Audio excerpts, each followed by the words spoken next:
Hi, I'm Tiffany Dillard, and I will be reviewing my lesson plan project for a coordinated algebra support class, Designing a Room. The main mathematical priority standards dealt with reasoning quantitatively and using units to solve problems. So this deals with converting from English to English measurements, metric to metric measurements, and English to metric measurements. Students also have to interpret the structure of expressions. Then they have some supporting mathematical standards that dealt with analyzing proportional relationships to use to solve real world and mathematical problems and recognize and represent proportional relationships between quantities.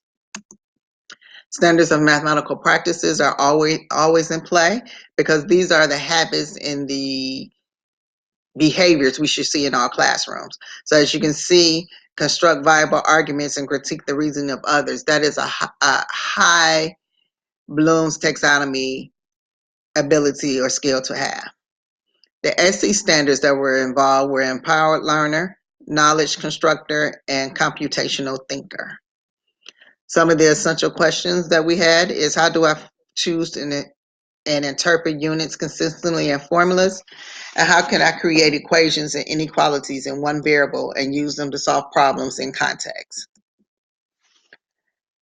Students had a plethora of digital tools to use. One such tool that we use is Adobe Spark. And I'm going to just show you a clip of a small segment of that.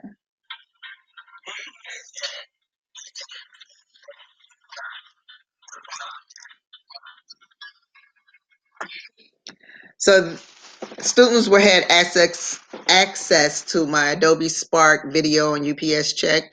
UPS Check is one of our mathematical problem solving strategies that we use.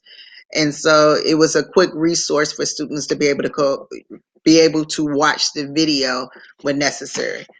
Other tools they used were their Decimos accounts for mathematics, Khan Academy, and Virtual Nerd when they needed to watch videos or brush up on some skills. iExcel was another tool that we used, and that allows students to practice some of their skills that they need in this first high school course. YouTube and iMovie were available tools for them to use to display their project if they like. Zillion is similar to Khan Academy. And then here's a snippet of Edpuzzle. So students were able to go in and watch Edpuzzle and answer some questions that related to creating equations.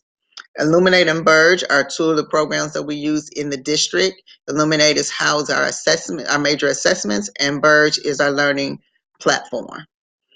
Other resources students use were their Chromebooks, their rubrics, because they need to know how they were being assessed, the printer if necessary, and for those who are not ready for high tech and prefer to work with poster board and paper, they had that option. This is our typical rubric that we use for any type of task we do in math. We started off with defining our proficient, and then we moved up for distinguished, and we went down for developing and beginning. I actually was part of a 3-person team who actually created our rubrics that are used in the district. Main things is making sure that all the mathematical components are presented. Students are using effective and efficient mathematical reasoning, and they're using their mathematical terminology and vocabulary. If students are doing those 3 things and can justify their thinking, then we consider them to be proficient. An instructional plan consists of 3 tasks. The first task was comparing cost of paint at various stores. Students went online and they researched and pulled prices from whatever. We didn't dictate where they can go. So Sherwin-Williams, Walmart, Home Depot, Sears, wherever they wanted to go. Then the second task dealt with proportional relationships. So what is the balance, or what is the proportion you needed to create certain colors with the paint that they had in the first task? And then the final task was calculating the cost and designing blueprints for painting the room and assimilating the things that they needed in the room.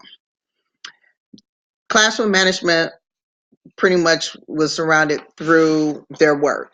So students either worked individually with a partner or in a group of 3, depending on what activity they were doing. Students who needed additional support had individualized activities catering to their needs. Also, small group instruction was pulled together for a group of students who might need reinforcements in a particular area. And then students received feedback from not only from me, the teacher, but they also had feedback from their peers. Differentiation and assistive technology that was used on this course or through these activities were QTalk. QTalk is actually an online organizational program that does the UPS check. They don't call it that, but their process is the same.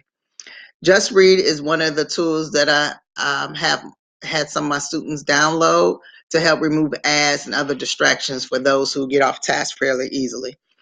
And then there were approximately 15 activities that students can use as pre-work before they did the task if needed, and small group tailored to student needs. Reflection and potential changes. So the task was meaningful because students understood redoing a basement. They either had it done in their family or they know someone who has. It was also effective because it allowed us to hone up some of those 7th grade standards that students were missing when they came to 9th grade.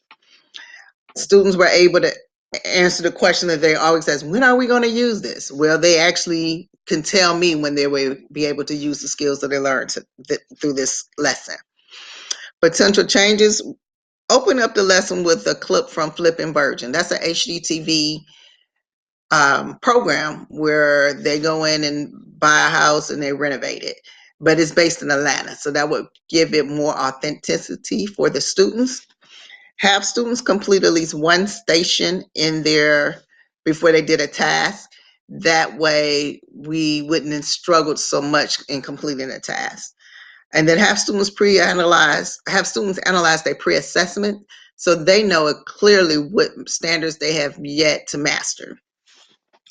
For myself, collaborate with the core teacher more to make sure that I am spending time on those weaknesses that the teachers are seeing in their classes as well.